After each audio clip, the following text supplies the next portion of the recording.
Close. Did you wait? Does Weird Realities Network presents Blondes, Books, and Campfire Tales, where we pull up a log, roast a marshmallow, and settle in as these two blondes talk spooky tales, urban legends, and classic horror icons. Exciting guests, perky blondes, and sinister tales makes this podcast as good as a double stack s'more. So let's join Bethany and Krystal as they gather around the campfire in Blondes, Books, and Campfire Tales. Hi, everybody. Welcome to Blondes, Books, and Campfire Tales. I'm super excited about tonight's show. We're going to be talking about how to dance. We have author Jason B. Dutton here to give us all the details, all the behind the scenes, everything that we're going to think about and ask. And I plan on asking lots of questions. Rikki joined us again today. And of course, Bethany and Indy, because Indy always has to join. He's just ready to get in on the conversation. He wants to know about the book, too. He's iconic. Jason, thank you so much for making time and being here. I know that you're on the East Coast, so it's a little bit later there than it is here for us. So, it's truly my pleasure. I'm happy to be here. Yay. What time is it over there? Oh, it's about 9 o'clock here. Oh, gosh. Yeah, It's like 6 o'clock here. Sorry, I still got the sun. Sorry about that. No, it's fine. I planned for it. I get to stay up past my bedtime. It's very exciting. Yay! Is there a bedtime? No, it is a little lighter out here now that daylight savings time hit. We're happy to have seen the sunshine finally here. There you go. I have just a little smidgen of sunlight left now too, and nice. Yeah, so I've got. If I open the blinds, I've got sun. So the blinds. Oh, see, now you're just bragging. It's 6 o'clock. You've got sunshine. Yeah. We get it. It's okay. No. Well, Jason, we're super excited to have you here. Do you want to go ahead and give us just like a little chat? Like, tell us about yourself, anything that's going on with you. Mm-hmm. Yeah, I'm pretty much a native of Columbus, Ohio. I've lived here most of my life and wanted to be a writer during most of that time. I mean, I was reading from a really early age and been writing ever since then. And went to college at Ashland University, where I got my double major in political science and creative writing and met Krystal. And then a few years later, I got my MFA from the same place, my Master of Fine Arts in Creative Nonfiction. And a few years ago, I decided to write this novel, How to Dance, and it took a long time. We can talk about that, but the whole process from deciding to write the book to getting it published took, let me see if I can remember, because I was keeping track of the days, 2,812 days from 2016 until now. So, yeah, that's me. I know that sounds like a lot to some people, but when you're writing a book, that is nothing. Like, no. It's a little blip of time right there. Yeah, it went by faster than you might think. Yeah. I feel like, especially being like your first novel, because I feel like you have to put so much more effort into that, especially going around and getting published. And like Jason mentioned, he and I have known each other since college days. And since I don't know if it was since day one, I don't remember, but he was giving constant updates throughout the process, being like day 815, this is what's going on.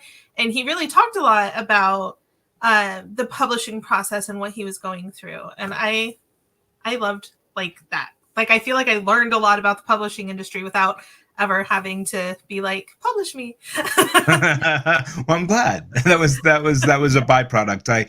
I started, it was from day one. I think I got the idea to write the book and I was really excited about it, but I also knew that I joke that writing is one of those professions where you can actually claim to be a writer without doing a whole lot at all. Like, what are you working on? Oh, I'm working on my characters in my head, or I'm picking my font, So I wanted to make sure I got right on it.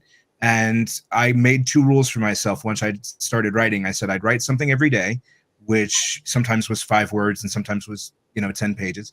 And then the other one was I sort of announced my intent on Facebook. So every week from then on, with the exception of a couple of break periods then, but like she was saying, it was day 7, day 14, and so on. And I would put my word count and where I was. And then eventually it turned into, hey, I'm looking for an agent and here's how that's going. And then eventually it turned into, I have an agent, now we're looking for an editor. And that whole process kind of got chronicled online and people got people got really invested. Not that I don't think that people care for me, but I was surprised how many people were immediately in on like, well, what's going on with it now? Like kind of following a serial show, you know? Mm-hmm.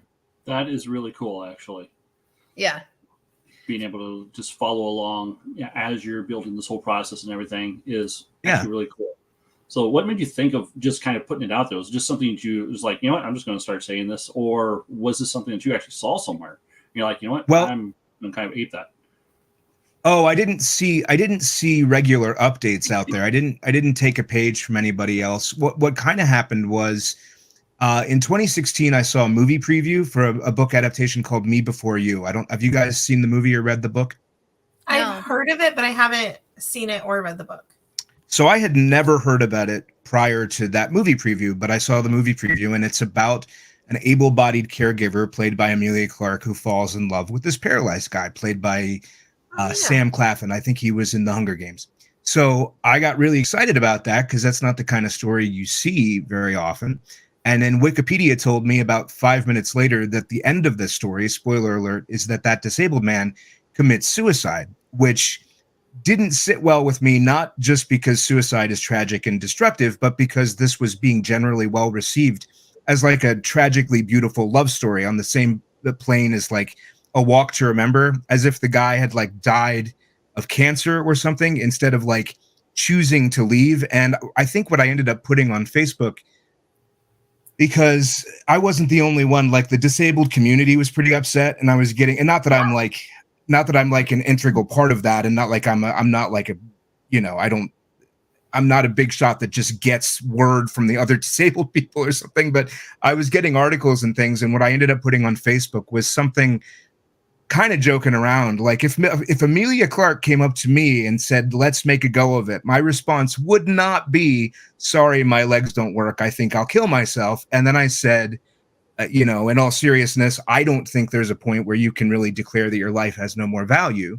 And I concluded that post with, I have half a mind to write a disability romance worth reading, I think is something along the lines of what I said. And that wasn't I was kind of asking the world for permission or seeing if people were going to be excited about that, because this was not my first rodeo. I'd written, you know, books before. I'd gone to school for writing. So it wasn't something that was incredibly intimidating. I kind of wanted to just take the temperature of the room, so to speak. And people were like, oh, you should do that. So from then on out, I sort of announced that I was doing it and then kept updating, and the rest is history. I mean, I haven't seen Me Before You. I've talked to people that have seen it, and they said they really liked it and it was really good. Mm-hmm. I did not know that's what, like, to think that suicide is a solution to anything. Yeah. And to try to like romanticize that, like, mental health issues are so real and so serious. And I feel like that not only does it say your life might not have value because your body doesn't work the way that other people's does, like, it just trivializes the very real struggle people go through. And I couldn't agree more. I feel like I'll avoid that movie and that book. I don't feel like I need to watch that or read that.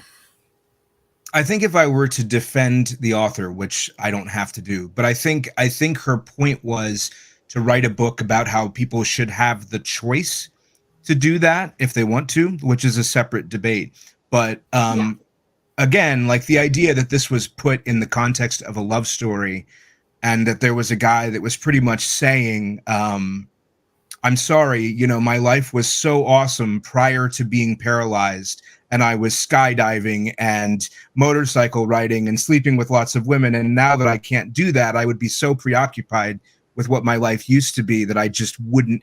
And that whole sort of attitude was very much a slap in the face to those of us who have been disabled all of our lives and have, you know, and I was at that point, I'd been single for a large portion of my life. And the idea that you would so summarily dismiss quality of life, especially in the context of a movie, I think the tagline on the poster says, live boldly. But the idea was that the woman should live boldly because, you know, one day, who knows, she could be disabled too. And I was like, this is not. So I decided to write a book about a guy that chose to stick around. And that's where Nick Freeman came which I like is it.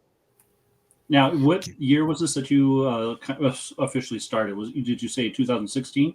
So I decided to write the book. Like I made the decision to start the process on May 26th of 2016, and I gave myself 2 weeks to prep because I'd never read a romance novel before, like in the genre. I think I'd read A Walk to Remember, which technically doesn't qualify because there's not a happy ending. I mean, we can get into genre and everything, but I'd never really read romance books. So I picked up one because I knew who my characters were going to be, and I kind of knew where they were going to end up, but I didn't know what the typical conflict of a romance novel was. So I wanted to do a little bit of reading. And 2 weeks after that, I kind of had an idea of what I wanted to do. So it was early June I started, and then I finished the first draft, I think like around New Year's Eve of 2016.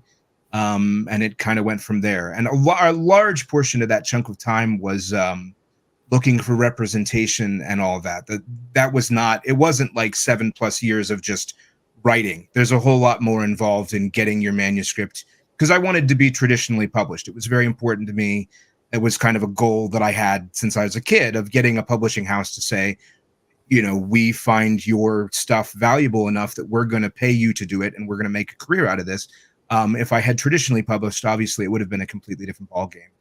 But yeah, it was summer of 2016 when I started. Because I'm noticing that there's a trend in all of media where you've got certain areas that are going to be, this is what we're hitting. The zombies are the big thing. This is, Right. This is a monster of the week. About that same time period of 2015, I believe, was Where the Hope Grows, which was written and produced by a person with Down syndrome, and actually featured individuals also with Downs in particular. But I mean, not saying that all disabilities or anything like that, or even remotely. No, but it is a category. Yeah. Yeah, and considering it was 2015, 2016, and the other one was just about the same time period, that might have been that main wave. So it seems like you were riding onto that, which was great because you're able to pick up from there. Yeah, it's funny thing about that. I've been to writing conferences where people have asked that question, like, what's the wave I should try to ride? If I wanted to get published, what do I need to glom onto? And one of they usually, the agents and editors I've talked to have usually said, look, write what's important to you, because it'll be more genuine and more exciting that way. But also, if you're trying, I mean, just as an example, my process took years and years. So if you're trying to hit the latest wave by starting to write a book about a guy with a disability, by the time that hits a publishing house, that wave could be in the rearview mirror, right? It's hard to hit a moving target like that. Exactly. And I think, because I do think that it's important to have the representation and everything. So if you're trying to ride the wave and go with what's in at the moment, that can diminish the importance of trying to get representation out there. And I know when I went and purchased my copy of the book, the cashier was just she took a picture of it. She was like, I need to remember what this book is. She's like, I'm always looking for books with representation of people with disabilities, and they're really hard to find. So I do think it's important that stuff gets out there like this, no matter whether or not it's popular at the time. Yeah. So it's not. I mean, I wasn't looking to. I mean, I have to think back now. I was definitely looking to talk about my experience with cerebral palsy and talk about it in a way that was true to life and in a way that hadn't been represented before. But first and foremost, I was writing a story. I was writing a story that I loved. I was writing characters that I enjoyed. And I think if my primary goal was, I'm going to preach to the masses, I don't think I would have stuck with it for 7+ years, because it wouldn't have been as fun. I mean, there's an element of that there. Trying to talk about what it's like to have cerebral palsy from a day-to-day perspective. But part of it was just me selfishly hey, I'd really love to tell this story and hang out with these characters. And this is fun. This is what I enjoy doing. So that was it wasn't 100% advocacy, but it's a very, very nice byproduct. And I love hearing stories like that where booksellers or whomever feel like that. I've heard, I had a coworker, I think, who has granddaughter with cerebral palsy. I've had stuff like that where people are sort of tangentially, they know other people that they think that would benefit from reading the book, and I'm really happy about that.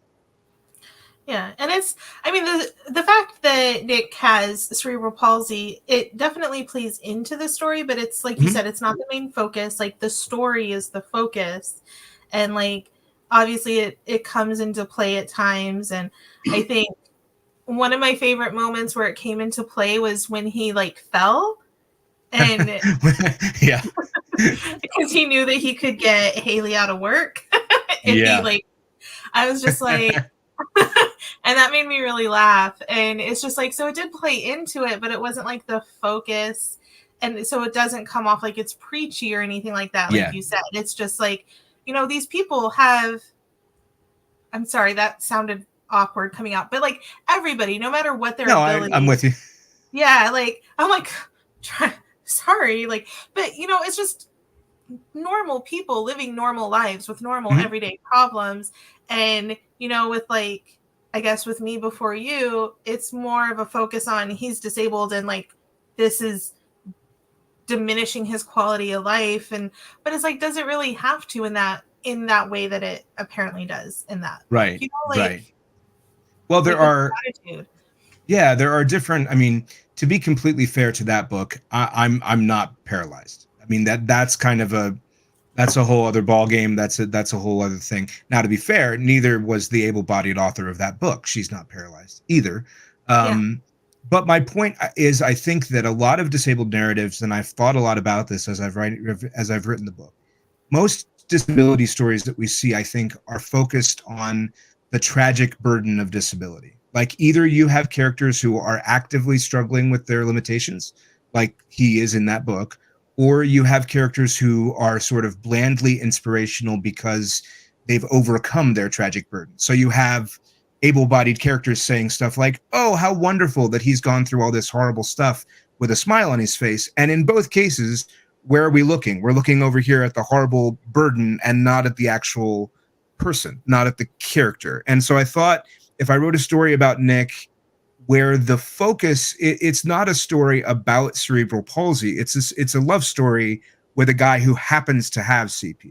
So that way you can put information about CP in there, like the startle reflex, or how does he make breakfast, or how does he drive? Like, you can add all that stuff in there, but you're already invested, hopefully, in the characters. So it doesn't sound like I'm just doing like a public service announcement. And hopefully, because you already like these people, it's easier to understand too, because Nick is struggling on a date or something that already has high stakes, right? So you're sort of engaged in the situation, as opposed to, oh, let's all focus on cerebral palsy. And because that's the other thing is if you've been I'm 41 now, I've cerebral palsy, you have all your life, and if you've been disabled all your life, it's impossible for it to dominate your thoughts all the time. Like, if you have any intention of having any life at all, you can't get up every day and go, I'm disabled, like all day. It's usually like, well, I got to prep for this podcast, or I've got to make lunch. Like, you're not thinking about it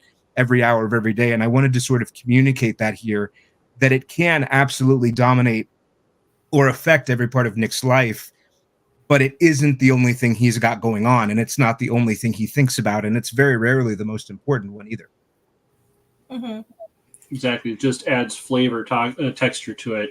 Now, it does, like you said, give you a platform to interject information that, most people wouldn't grasp. I actually work with people with developmental disabilities on a regular basis, a job, and I've been at that for 18 years. So I totally get where you're coming from with this, because yes, people are dealing with certain things that, may be disabling and particular part of their life, but they still have to deal with things, and it's not a focus. But the fact that you took something that was from another, show, and you're like, what, this is a tragic ending, it kind of doesn't work and stuff, but I'm going to make a story of my own that does have a positive impact, then that's great.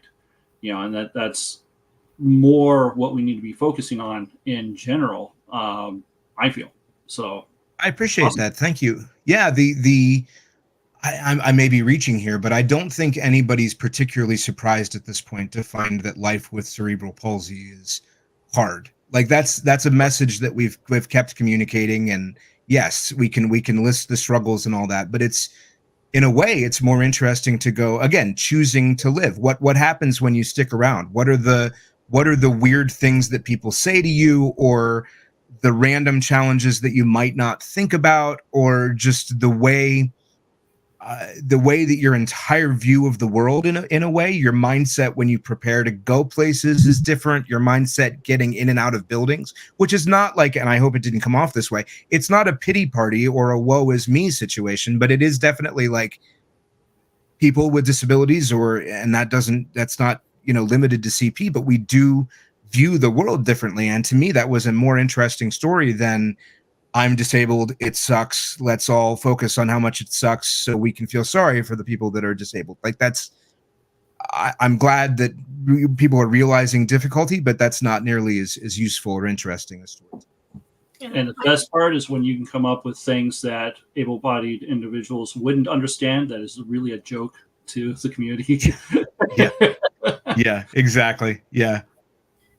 People who happen to have hearing impairments, there's a lot of jokes there that hearing do not get. Well, there is, and hopefully in the book too, there's a lot of humor. Krystal knows this.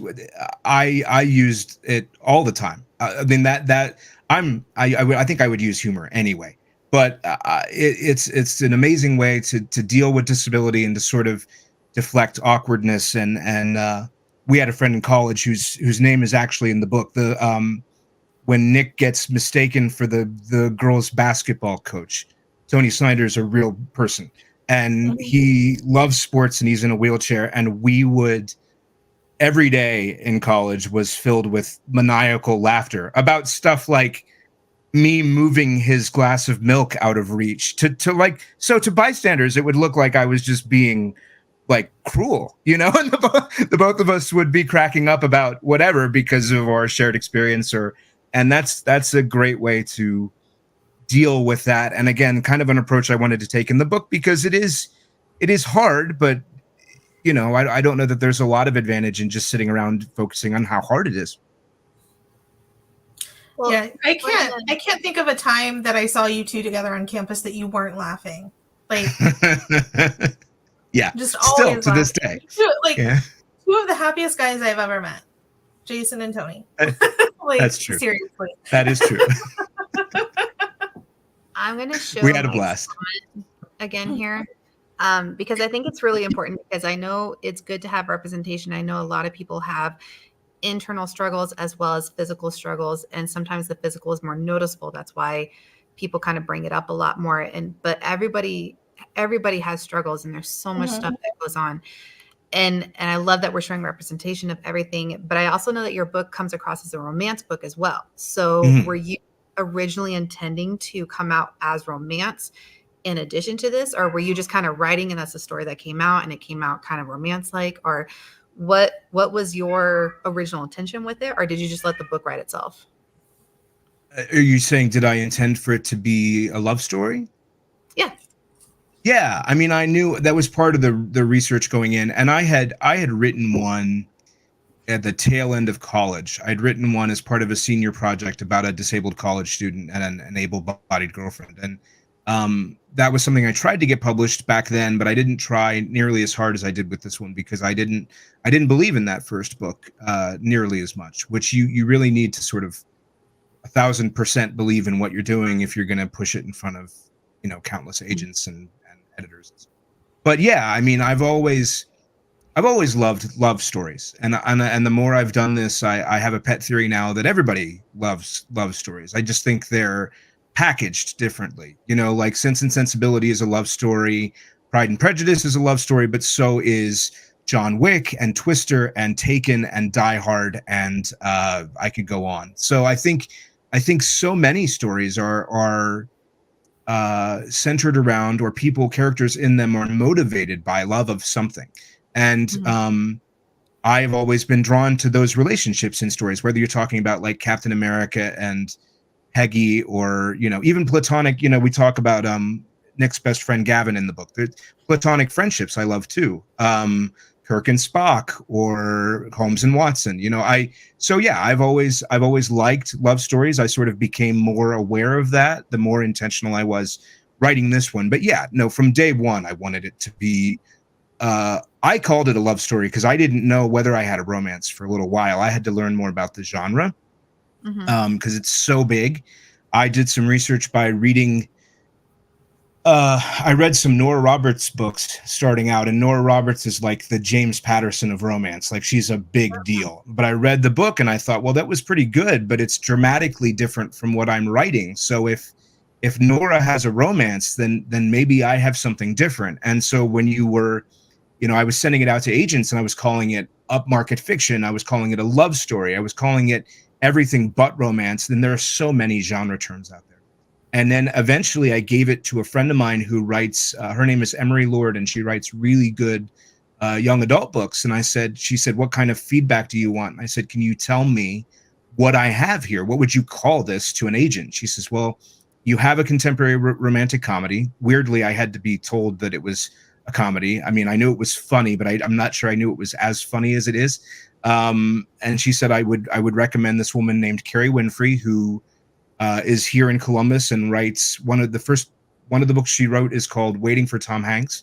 And she writes these sort of light rom-coms that are kind of in the neighborhood of what I did. So as soon as I found Carrie's work, I kind of breathed a massive sigh of relief, because I figured out that romance is this huge planet of work, right? You've Got Mail and 50 Shades of Grey are both technically romances. They're on the same planet. But within that planet, you've got different countries and different states and different streets. So once I found Carrie, I kind of found my neighborhood in which I could do my thing. But it was definitely, so then I knew I could claim confidently, okay, I'm writing a romance. But it was interesting, the number of people, when I would say that, just sort of out and about, what are you working on? Oh, I'm writing a romance novel. People would kind of get this look, because people have very definite opinions of what romance novels are. And I think 9 times out of 10, it's usually like the mass market paperbacks you see at Walmart with the flowing writing and the guy with his shirt open and all that stuff. So that's one type of romance. And this is another one. Yeah. Like, romance has like a very, like, people think about it in a very specific way, which is why too, like, you go depending on the bookstore and where you're going, but like, they've started to expand it and be like, this is this romance, this is contemporary romance, this is paranormal romance. And then there's like the erotica section if you're feeling extra spicy. And like, so yeah. I do think like there's so much, but people still, especially if they don't read romance novels very often, like, I think it's still just like, they think of like Nora Roberts and like the 80s ones with like the ripped shirt and the damsel just like, oh, like that's what people think when they hear romance. The bodice rippers, yeah. Sorry, Wanda is like all for this right now. Like, somebody's commenting, yes, please. Okay, I know, I toured. Fantastic. I think too, it's like there's that stigma that most romance writers are women, but you don't. I mean, it's like the girly thing, but I'm just like, this is a story that I think anybody, male or female, can enjoy. And like you said, there's so many different types of love stories out there. And I do think people love love. So yeah, I don't know, just because. Well, I had been getting a lot of that. Now that people have read the book, I've gotten a lot of people texting me that said, hey, I'm not normally a romance person, or I don't like romance, but I can't put your book down. And I think one of the reasons for that is that there's more going on in the book. I think there are a lot of romances, and I'm not knocking any particular genre or subgenre at all, but there are a lot of romances that are pretty much he's hot, she's hot, we'd love to tear each other's clothes off, but we can't because, I don't know, he's my best friend's brother or something. And that's pretty much all there is to the plot of the book. I mean, that there might be banter in between or whatever, but it's not a very complicated thing. With How to Dance, I tried to do a little bit more than that, in as much as I tried to develop all the characters, and there's sort of inner relationships going on there and stuff, growth between to simplify it, there's more going on than just they think they're hot, they're attracted to each other and there's something weird keeping them apart. It's a denser book. Yeah, there's a lot of character development in there, and there's a lot of just like you said, dense. That's a good word to use. There's just a lot of stuff going on with the characters and with the plot line. Like you said, it's not just, hey, everyone tearing off clothes. There's complications, and not that those stories don't have their place. No, absolutely, absolutely they do.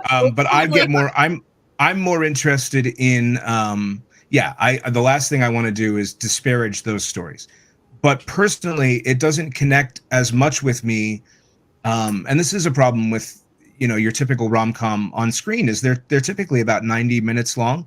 And so a lot of the time you actually don't have the time to talk about why these people are actually good for each other or build the relationship too much. You sort of have to telegraph to the audience where you're going, and then they end up and look, there are some rom-coms that I genuinely love, but I think one of my favorites is When Harry Met Sally, because that's about a relationship that evolves over a long time. So that by the time you get to the end of the movie, which is still only about 90 minutes, but you believe that these people belong together because you've seen them get to know each other. And that was something I wanted to do with Nick and Haley. Was I wanted to show why they are good for each other. I wanted to show each of their flaws and how they complemented each other. And I wanted there to be a conflict that wasn't like, oh, you've been pretending to be a prince this whole time or something. I wanted something that came from the flaws of each of them. And there's an argument in the book that they have in a kind of third act blow up. And it's a very sort of mean and angry scene, but nothing that they're saying is strictly false. It's about two people that are flawed and they're trying to make this relationship work, and they've screwed up a couple things, and it's messy. And I like that better if you're actually developing an actual relationship instead of more external factors. But again, I don't mean to trash any book in particular. And I certainly, that's a personal preference of mine, but that's kind of where this came from, was wanting to develop things a little bit. Well, I think that really helps a lot with relationships because, like you said, there's a lot of books out there where it's just very quick, one and done, quick fall in love. And everyone has, or not everyone, but a lot of people have had that first initial fall in love. Everything's hunky dory and perfect. Yeah. But when you get into the nitty gritty of it, I think that's where deep level love is what kicks in. And it's the compromise and the negotiations and realizing stuff about yourself that people see and don't see that you need to work on and develop and accept of others. That I think is, like you said, just the nitty gritty of a relationship. And there's a difference between falling in love and having a relationship and being in love with someone. And it's really good to see, like you said, there's nothing against other books. That's, those are awesome. We all love to read those, but it's also fun to have something a little more depth in there and to relate a little bit more to it. And I had fun. I mean, I hope that it's not, we're talking about how deep I am or whatever. I hope it's not like eating your vegetables. It's still a fun ride. I was just able to sort of bring more to it in the midst of the, I don't know, all the stuff that they get up to, and the, Nick doing what Krystal referred to in his little stuntman act and all that different stuff that shows up. Which, by the way, I would not advise. That was fun to write, but even as I was writing, I was like, never in a million years. That is not a good idea. It's definitely a bad idea. But I definitely I had, it does, we talked, it's a little bit more dense, but it's it's dense and still fun. There was never a moment while I was reading this that I was I'm not having fun. And there were so many times that I was getting frustrated at mostly Nick and Haley, because they're the main characters, because they are so flawed. And I'm you're being so dumb. Just stop it. Get your head out of your butt. But there was also a lot of times I could relate to both of them. And you know, like with Nick's insecurities and like people only like me for this reason or they only want, and I'm like, I've felt that in my life so many times where I'm like, people are only being nice to me because they feel sorry for me for whatever it is that I'm struggling with at that point. And it's just like, it's just such a real emotion that I think everybody can like relate to, that it's just like, and sometimes anger comes out of that, which it totally does in the book. And it's just like, I'm like, oh my gosh. I'm like, Nick, you're being dumb, but like, I feel you so hard right now. Yeah, I'm glad for that combination. Actually, I'm really glad for that combination because I wanted it to be relatable, and so many people have those kinds of struggles, myself included.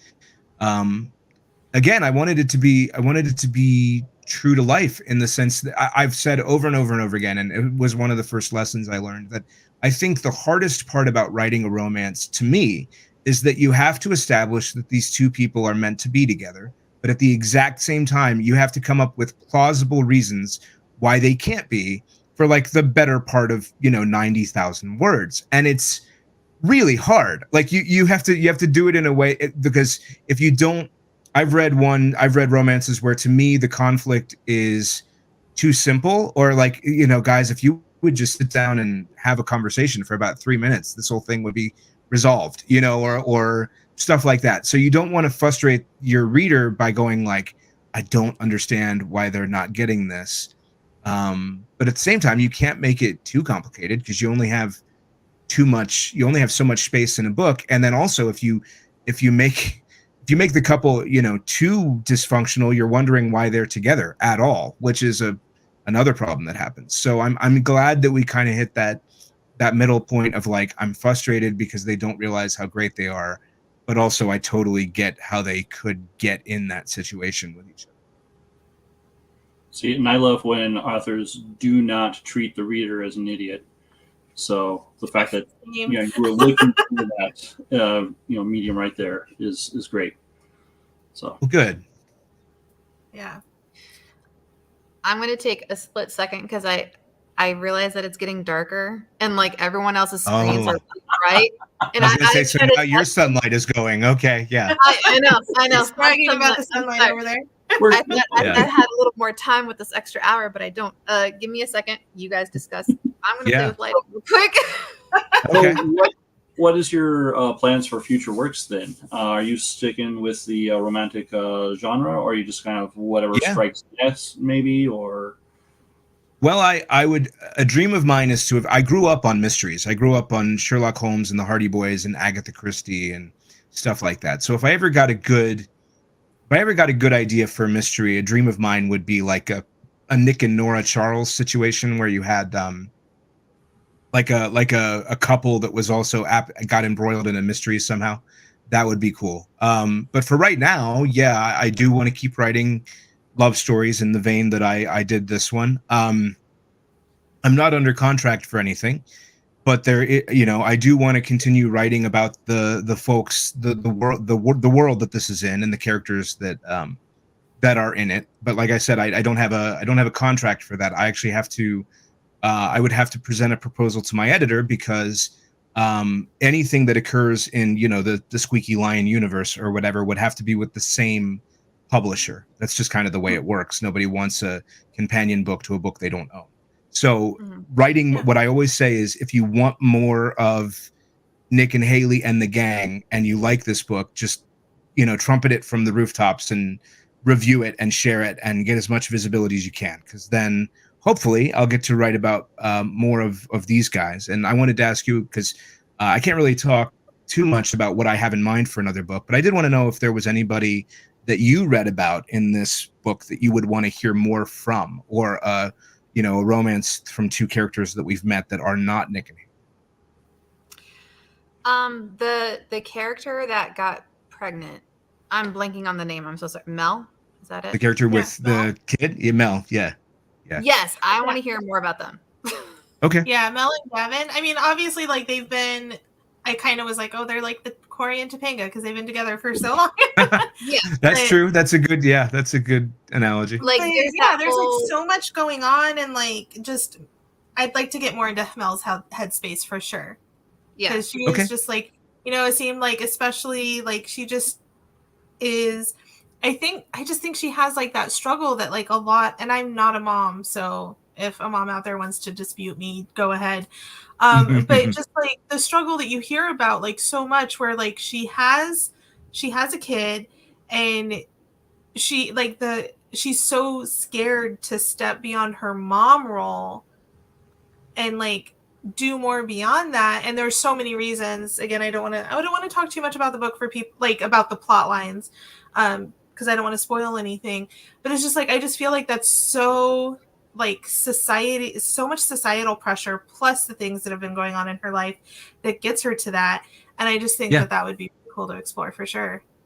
Well, I'm not a mom either, obviously, and I used my imagination for Mel a lot, but my take on her was that because they went through enough trouble having Rosie, I think she thinks that branching out into something else, like I think she feels guilty for wanting something in addition to raising this child that took some, not necessarily a miracle baby, but like close. So she feels like she's not grateful enough for her child if she branches out into other things. And that's not an entirely logical position, but it's an understandable one. I think that's one of the things. That's a mild spoiler, but I think that's one of the things she deals with. I think so much of the stuff that we struggle with in our own minds isn't necessarily logical, but that doesn't mean it's not a struggle or that it's not legit. And like people looking from the outside can be like, you're blowing this up, or you're not thinking about it logically, but it's just like, that doesn't make it any less of a struggle, and that doesn't make it any different or real. And it doesn't mean that she doesn't have legit reasons for feeling that way either, Yeah, absolutely. I mean, logic doesn't have anything to do with it, really. What's it? Cal. Sorry, I just went totally off. Mimi and Cal. I want to see more about them too. I like them. I like them a lot. I wrote 2 versions of the book. In the first version of the book, Vive Dance wasn't even part of that draft. So when I introduced it later, and then Nick has friends and Mimi and Cal showed up, they were an opportunity for me to have, for him to get support there. But they're also a lot of fun to write, because a lot of that sort of one-off humor comes from the 2 of them, which was just a lot of fun. There were, I think, 2 major scenes in the book where he gets to talk to both of them, and I loved both of those. Those were a lot of fun to write.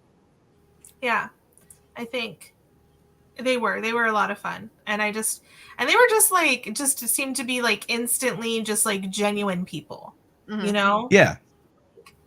They're just they just accept things how they are, and they just have that like genuine where they just want to like make people feel good, and there's not a lot of people out there like that. No, I think, and to be clear, as you're writing this, some of the decisions seem arbitrary at the time. So it wasn't like I was sitting there thinking deep thoughts as I was creating either one of them. But I do think that it provided, because these are people that Nick is meeting for the first time in the course of the book, that are not Haley, and it's not an awkward meeting, but it was a chance for like relationships to happen that didn't have any sort of like awkward past or any baggage to them, like 2 people who just saw him and accepted him for exactly who he was. And I think that's really refreshing, and again, really fun to write, because they just love him and he loves them back, and kind of got spontaneously adopted there. So that was a lot of fun for me. Now, not to play devil's advocate here, but I love a villain. So how fun would it be to write a book from Kevin's standpoint? Okay. Yeah. Well, you know what? I've talked a lot about Kevin I've talked a lot about Kevin in the last few days. Kevin, well, first of all, Kevin, we had some editorial conversations, because one of the first notes I got was like, I'm sorry. Oh yeah. We had a great phrase.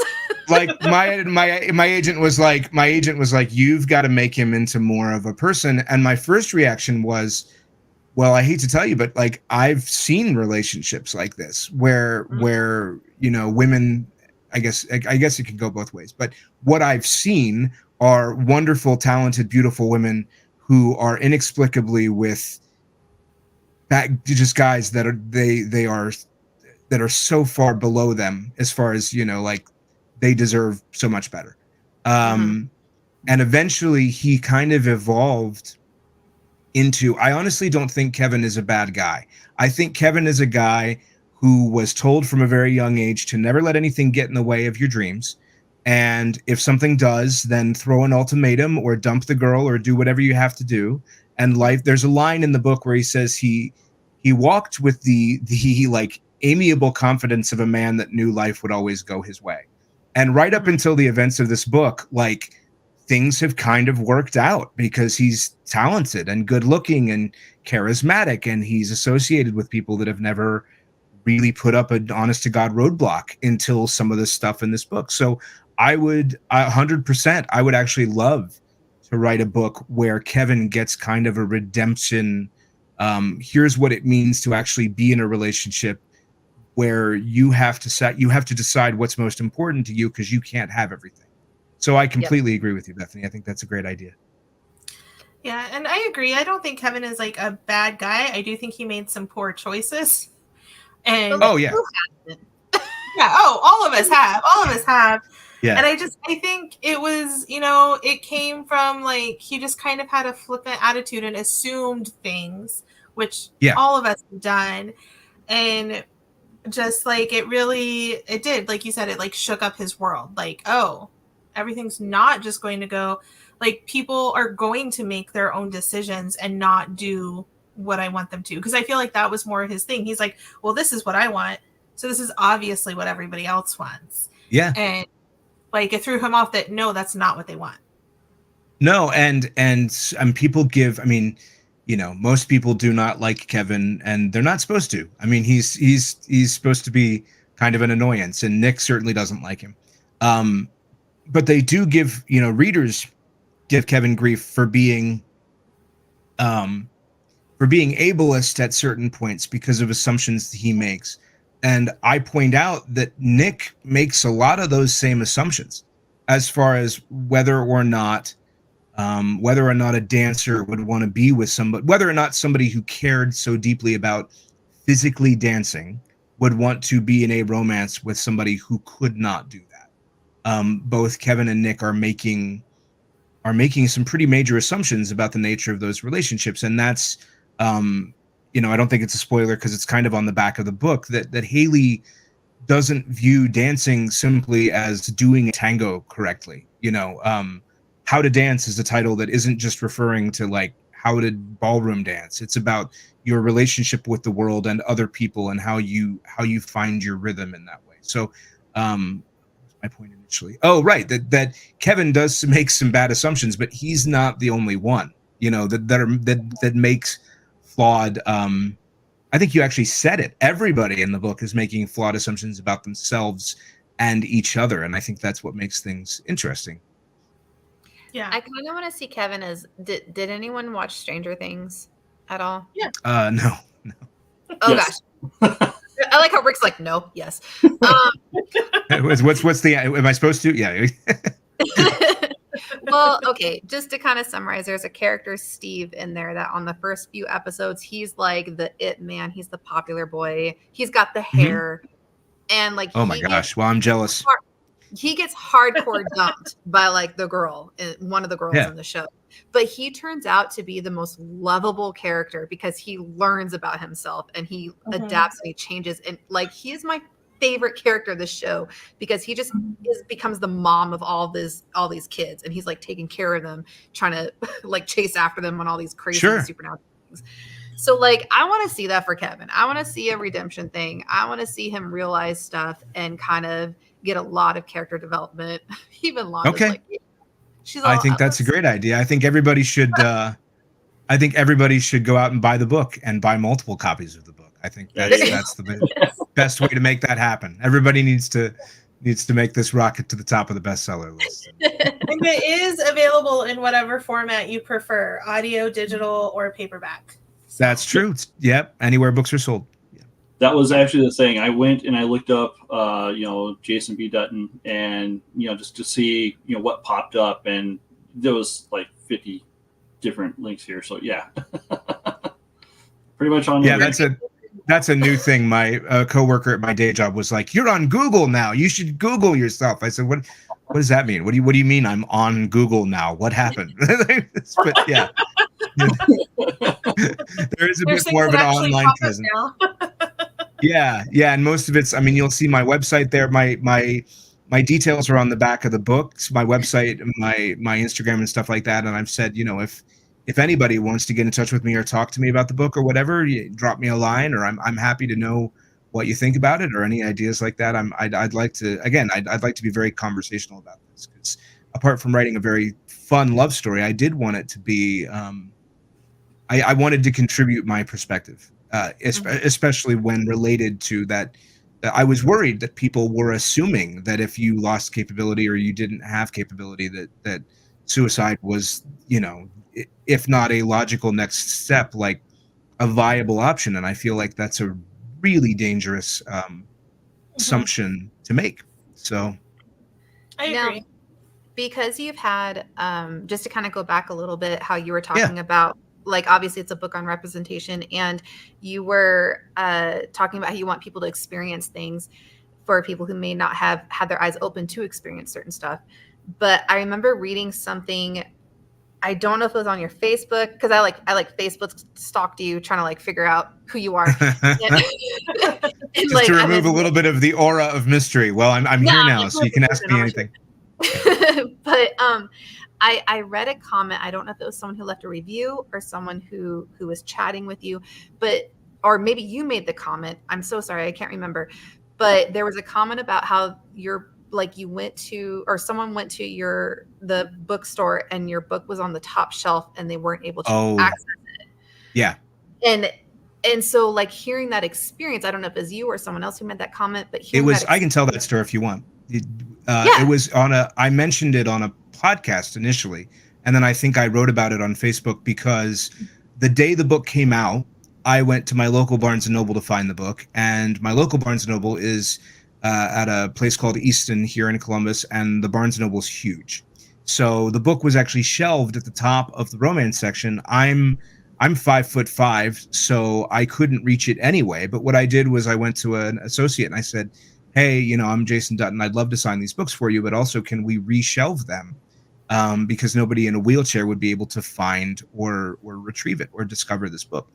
And they were very happy to accommodate me. I ended up signing them. The books ended up on a table by the door in Barnes & Noble. So I immediately went to like the other Barnes & Noble in the area to make that happen. But yeah, it's provided.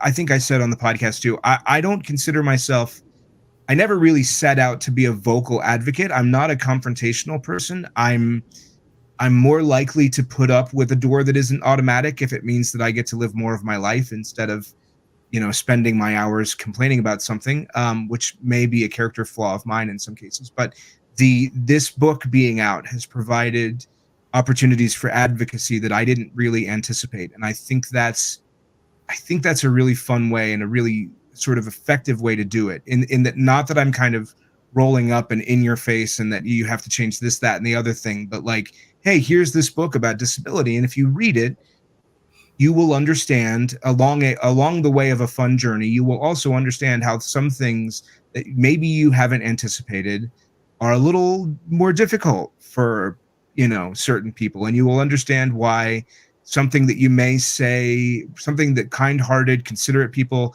may say to a disabled person may come off as really sort of awkward, or I wouldn't say insulting. I think disabled people have a responsibility to receive comments with a certain generosity and compassion as well. But most of the most awkward things I've ever heard come out of people's mouths have come from the most well-intentioned people I've ever met. It's never that anybody's just trying to be malicious. Most people are trying to do the right thing, and then you end up in these immensely awkward situations. So I'm glad that the book gives me an opportunity to tell those stories in a way that isn't just me on a soapbox yelling at people, which is really just not my vibe. Have you had a lot of people reach out to you as kind of like, hey, thank you for like you said, you saw that movie, you didn't like how the ending was, and so you went out to write something different with a more positive ending. Have you had people reach out to you as like, hey, thank you for doing this, or like, this has really inspired me at all in anything? Yeah, I've had a lot of friends that have liked the book. I've had people that have thanked me for writing it, that have been inspired by the experience. I haven't had that many total strangers reach out quite yet and say like, hey, this changed my life or anything like that. But yeah, people have been appreciative of going out and doing that and taking the time. They've been inspired not only by the book itself, but as Krystal alluded to, the chronicling of that journey and it being inspirational that I stuck with something for as long as I did. So yeah, people have been appreciative of it. I don't know how many. It's kind of hard to chart that kind of thing, but I think people are very much grateful that I took the time. And definitely even relatives, even people that know me very well have read the book and said, hey, I'm glad that I was able to take a look at that from that perspective and realize, some of the stuff that I hadn't thought of before, or, even my parents who have witnessed me growing up, with CP and could picture some of the stuff that I was describing. It still provided a deeper perspective than maybe they would have gotten otherwise. So I think people are appreciating it. Sure. Yeah, definitely. Speak softly and carry a big stick, and how you present information, like what you're doing here, and people tend to reciprocate or at least understand a little bit better, or self-reflect at that point. And it definitely works way better than the social justice warriors that are well-intentioned, like kind of say in quotes, because we see how that turns out in a lot of cases too. Yeah. So. I would agree with that. I'd say that a bunch of very passionate people. I've never really understood, even if your cause is just and true, I've never really understood entering a conversation by calling somebody an idiot or something, like as that's your opener. Like if you're trying to change minds, I'm really not sure if you get very far by calling somebody, insert profanity here and say, well, how dare you do the following three. Like if I'd heard about Me Before You and then made it my life's mission for the next 7 years to just cancel that author, right? Like write bad reviews, and just every opportunity I got was like, I can't believe this woman, let's never read her books again. I don't think that would even have 1/10 the impact as much as making a positive contribution to the world. I feel like is so much more effective than saying we shouldn't read this book, we shouldn't watch this music video. It's like, I would rather provide a better alternative. Instead of saying don't watch this movie, you can say, hey, watch this movie instead, or read this book instead of saying like we should never support this creative person again. Every situation, every person is different, but you get my general point. It's like I don't know that we get a whole lot done with Venom generally. Sorry, it's only because I was thinking, I'm like, I want to do something personal on you, and it's only because you just said Venom, not in the intent that you're going for, but I was like, I heard. Are we gonna go Marvel? Yeah. Yes, she totally is. She's like, we haven't talked about Spider-Man yet. I wanted to ask, I'm like, okay, are you like a Tobey Maguire? Are you like a Tom Holland, Andrew Garfield, Miles Morales? Like which? Well, I'll tell you the story of Spider-Man. So I wasn't even really into superheroes until May of 2002, which is when that Spider-Man movie came out. Before then, we had Batman, and we had first of all, I'm not really into comic books, so my experience with superheroes is almost exclusively with movies and TV shows. And prior to 2002, I'm pretty sure we had Superman, we had Batman, and we had the X-Men. And then 2002 happens and Spider-Man comes out, and one of the first lines of that movie is like, this is a story about a girl, and it's mostly a love story. Like most of what he does, from becoming Spider-Man to what motivates him, is love of Mary Jane, love tangentially of Uncle Ben, and the whole the color template. I mean, everything in that movie is so bright and cheerful. he's having fun being a superhero. Like, as a disabled guy who can't walk all that well, the idea that you would suddenly have like acrobatic powers and be able to the upside down kiss in the rain was like the coolest thing I'd ever seen. So yeah, that was my start into it. And I think in that sense, Tobey will always be like my Spider-Man. But as far as like who does it best, I think each of the three of those guys have their own sort of skill set, which is why like No Way Home was like just broke my brain. I was so happy watching that movie. But yeah, that's my love affair with superheroes. Exactly. That's my love affair with superheroes, and Spider-Man in particular is my favorite, not only because of his abilities, but because he seems to be a person that's just trying to do the right thing in the midst of real life difficulty, and he loves a girl, and he has a lot of fun being Spider-Man, which I think is essential. I just love how Spider-Man fans out with the rest of the Marvel, like the Avengers. You know, like he's part of the team, and he's like, oh my God, it's Thor. Like, he freaks out, and I think that's all of us. Yeah, saying "sir" to Captain America, being very polite. You know, the whole Civil War fight. The whole thing is great. Yeah. Mr. Stark. Like, that's all. That's great. Exactly. Yeah. All right. Here's my personal question. What is your go-to karaoke song? Oh my gosh, I have been blown away by how often I've been asked that in the last month. I remember back in college duetting a couple different songs with you. What did I sing with you? I'm curious now. I feel like we did Anything for Love at one point. Oh, I'm sure we did. I'm sure, like, I know we did. And then I think we might have done Summer Loving on a Dare one time. Hey, there we go. Yeah, that sounds very us. Yes. I believe both of those. Yeah. Yeah, we need to do that again. I need to fly to Washington. Yes. So yeah, I've always been a fan of karaoke, which is where sort of Nick's pursuit came from. I just decided to sort of take it up to 11 and said, well, what if this thing I do for fun is kind of one of his foundational things? What if he's just really good at this? My go-to karaoke, my favorite artist of all time is Billy Joel, but his songs can tend to be a little bit higher in my range. It used to be, back in college, I was doing a lot of like Your Song by Elton John, which was a hit with the ladies, but it's a pretty simple song. So also there's not a whole lot of like, you don't get to like rock out on high notes or anything. Most recently I've sang Over My Head by The Fray a lot, Cable Car. And then there's a song called Nice to Meet You by Niall Horan that I like a lot. Sung pretty frequently. So that's a few, I guess. Okay. Nice. Yeah. Your tastes for karaoke have changed over time, which of course I'm definitely not singing the same songs I was singing back in college. I would still do Summer Lovin' or Anything for Love, just to be clear. That we'll do that. Okay. I'm not saying that's off the table. So next time we get together, we're doing some major karaoke duets. Count on it. Yes, absolutely we will. Whether the audience wants us to or not, I'll bring microphones with me. We'll just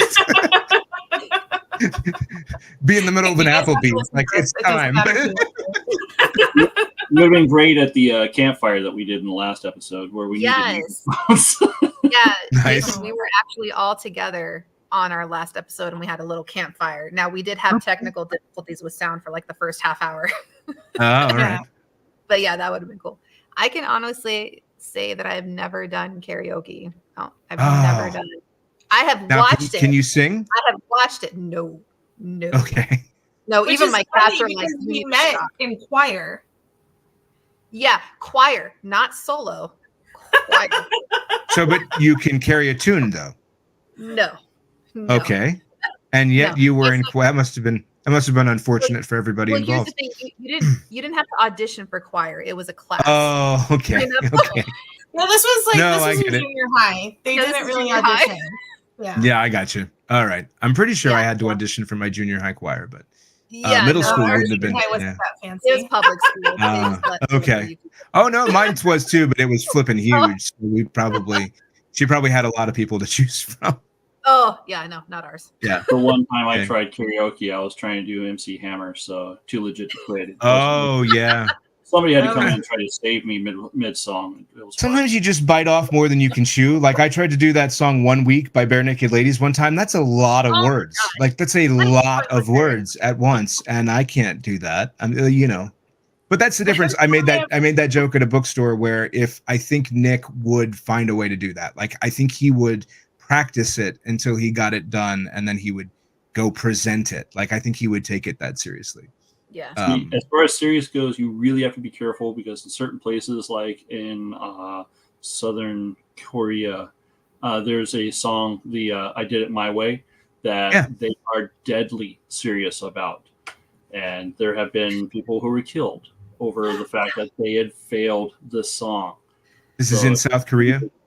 I think it was South Korea. Yeah. Okay. I'm not too worried because I feel like I won't like accidentally find myself doing karaoke in South Korea. It's not like a note that I'm gonna have to remember, like But I do remember I was at a I think it was like a Longhorn Steakhouse one night, and they had a karaoke, and so I stood up and I did like Elton John, I did Billy Joel, and I wasn't like getting booed or anything, but there wasn't a whole lot of engagement. And then I finally figured out, like, I think I did like a Garth Brooks. I did like The Dance or Friends in Low Places or something. And suddenly it was like, oh, okay, now I've got people this is all right. I know what venue I'm in now. Like it depends on the room, but I don't think I've never been fear for my life. So I'll put that South Korea morsel away for when I internationally go on my international book / karaoke tour. Yeah. Like 20 years down the road, you're going to find yourself there and you're like, hold on. I did a podcast one time. Yeah. Now let me think. Wouldn't that be terrifying if I remembered enough to know that there was a song I could get killed for, but I couldn't remember what the song was? You're like, I need to learn Korean really fast and ask somebody what I need to not sing. That's right. Yeah. Please tell me what I should not sing. Exactly. Exactly right. Oh my goodness. Well, it has been awesome having you on the show. Thank you so much for joining us. Oh, my pleasure. It's been awesome being here. Absolutely. Yeah. Anytime you want to come back, just let us know. Let's just take this time. If there's anything new that you're working on or anything you want to share or any platforms that we can find you on, go ahead and just share it out. Give it a shout out right there. Plug away. My website is jasonbdutton.com. I think Instagram is jason.b.dutton. Those are the two. Instagram is the one I'm most present on. I'm still I'm old enough that I kind of have to be dragged into this regular social media stuff, but that's where you can find me. My email address is on my website. I'd be happy to chat with anybody about anything. And like I said, not under contract for anything, but I am working on a proposal for another book involving the Squeaky Lion Gang. So if you want more books, and believe me, there will be more books. My agent's going to stick with me, but if you want more books, and particularly more books in the Squeaky Lion universe, just read this book. And if you like this book, tell everybody you know. Awesome. Well, so I'm just going to throw it out there. What if you did a book about Kevin turning into a vampire? Wow. I was going to say, we've been remarkably on point throughout most of this thing. We had to throw it off there. Good job. That explains the look of disappointment on Rikki's face. Like, oh no, we were so close. We were so close to a clean landing, and I don't see that happening. But I'm never gonna say never. I'm never gonna say no. But that'd be pretty close. I don't really do the vampire thing. But who knows? I want to leave that door wide open. So at least it's not zombies. It could be like warm bodies or something. Okay. Yeah. Hey, yeah, could be. I liked the book better than the movie, though. I didn't know there was a book. I just watched it one night and I thought it was fun. Almost yeah, okay. The book, okay. I think you would enjoy the book, Bethany, because the book focuses more on the zombie stuff. Yeah, I probably would then. Yeah. Bethany writes zombie books, by the way, Jason. Well, I mean, not necessarily zombie. I just like Well, that's horror. your main one right now. Okay, I write in it because that's what was popular and it got me on a lot of groups. Okay. That's why I write it. But do you enjoy writing zombie books? I like writing everything. So okay. Yeah, well, I would say, I mean, write what you enjoy as opposed to what's popular. Write what lights you up. And if that's zombie books, then more power to you. But I think I spent a lot of time. I spent entire years worrying about there was a very real divide between what I thought was serious writing that was going to get me published, and writing that I did for fun. And I think what sabotages you there is if you're spending all your time writing something that you think it's a harder journey because your passion isn't really involved. Yeah. So if you like zombie books, that's great. Write zombie books, write whatever lights you up, because then your readers are going to see that and they're going to get engaged in that, as opposed to something that you're obviously writing because you think it'll give you a paycheck, which you may still get the paycheck, but it's not going to be nearly as much fun and your fans aren't going to love it. Yeah, no, I'm excited that my royalties equal out to about a cup of coffee each month. So I get stoked about that. Coffee is expensive. Yeah. I mean, I wouldn't shrug that off. If it's a Starbucks coffee, it was a good month. Yeah, right? Yeah, you got a venti. All right. But that's like, I think I'm sorry, I didn't mean to narrow you down. I didn't mean to do that. But that's just like your main series that you're writing right now. Okay, she will not be reduced to zombie books. I didn't mean to reduce you to zombie books because I know you write many other things. I feel like she kind of did mean to reduce you to. It's okay. It's okay. We'll talk later, Krystal. About being known. Yeah, I was looking to stir the pot and then just go. Like, yeah, I think she actually. Well, speaking of that, if anyone wants to read up about Rikki, he's got an anthology out. Oh, do you really? Okay. It's Monsters versus Zombies Unleashed, right? Yeah. That's what you're in. And I don't really like zombies. I know. It's monsters. Wow, all right. Bunch of people writing stuff they're ambivalent about. That's fantastic. Well, and anyone on the Weird Realities knows where they can find my stuff. So yeah, well, don't be apologetic about it. If you wrote it, and it's probably good, and you did it for a reason. I mean, that I had to get past that, and that was even with a book that I was enjoying every step of the way. It's what'd you write? Oh shucks, I wrote a romance, and if you want to read it, that'd be great. It's like, no, you wrote it and you like it and it's good, and so go read it. I think if we're not excited about our stuff, we can't hardly expect readers to be. Well, yeah, you want to write what you want to read, pretty much. Yeah. So yeah, I have friends and aspiring authors whom this was great advice for. So I am glad that you are presenting this. So thank you. Mm-hmm.